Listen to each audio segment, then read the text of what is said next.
What's up, guys? Hope all of you are doing well. It has been a long time since my last video, but I wanted to come to you guys this week with a question concerning the main event of tomorrow's UFC 274 card. Of course, that is Justin Gaethje, the challenger, versus the lightweight champion, Charles Oliveira. Charles Oliveira is, of course, the favorite, being the champion at minus 165. Justin Gaethje comes in at around plus 145 as the underdog. Are those odds justified? I think they are, and I'll tell you why. First of all, as I mentioned, Charles Oliveira is the champion. Oftentimes, though not always, the champion gets a little bit of an edge in the odds. I would go further and say that Charles Oliveira has a wider range of skills than Justin Gaethje. Why do I say that? Because they both have striking ability. I would say that Charles Oliveira's striking ability is more diverse and dynamic than Justin Gaethje's, although he does not possess the power, let's say, that Gaethje does. And his grappling and submission ability are, let's just say how it is. They're far above Gaethje's. So I think the minus 165 is pretty justified.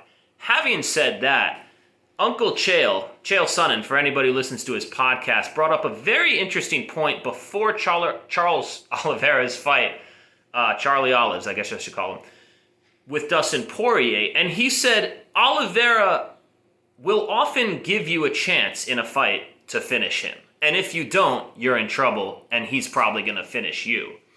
And if you look at the Michael Chandler fight, that is what happened. He got on Chandler's back. Chandler escaped that position and almost finished him with a flurry of punches. Then in the second round, he finished Michael Chandler, the power puncher, with a power punch of his own. And against Poirier, of course, he finished that fight to become the champion with a submission. But he was going toe-to-toe with Poirier on the feet. So his striking, especially his kicks, are a lot better than people give him credit for. As I mentioned, though, Justin Gaethje's power, is that enough to justify a bet on him? You know, is that enough to make us go to the window, or the mobile window, however you place your bets, and put your money on Justin Gaethje? Let's go back to the question of Charles Oliveira gives you a way in.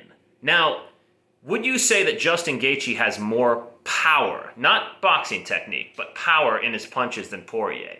I would. Would you say he has more than Chandler? It's close, but I would give him the edge there. So will he find that punch, or will he find enough punches that are sufficiently powerful to compromise Charles Oliveira? That's the question. And I'm just going to go ahead and say it. In my head, my pick would be Charles Oliveira, but my bet, I bet with my heart sometimes, guys, and that's a problem. That's a problem. But sometimes it's not, because it's not a problem if the bet hits, right? So I took the plus 145 with Justin Gaethje. And of course, he beat Michael Chandler in a very impressive decision in his last fight. And the fight before that, he of course lost to the now retired Khabib. And everybody kind of misinterprets that fight. We have a very short memory as MMA fans, and they say Khabib ran through him. Okay, Khabib ran through him in the grappling department, but when Khabib was standing toe-to-toe with him, the strikes were even, and I can tell you, Khabib was not having a good time, and he did not want to do 5 rounds of that. There's a reason he took Justin Gaethje down and ended up getting the submission finish. And I would like to know, can Charles Oliveira take him down that take Gaethje down that easily? A, and B, if not, can he weather a potential 5 rounds of onslaught, of leg kicks, of right hands from Justin Gaethje? Who gets the win on Saturday?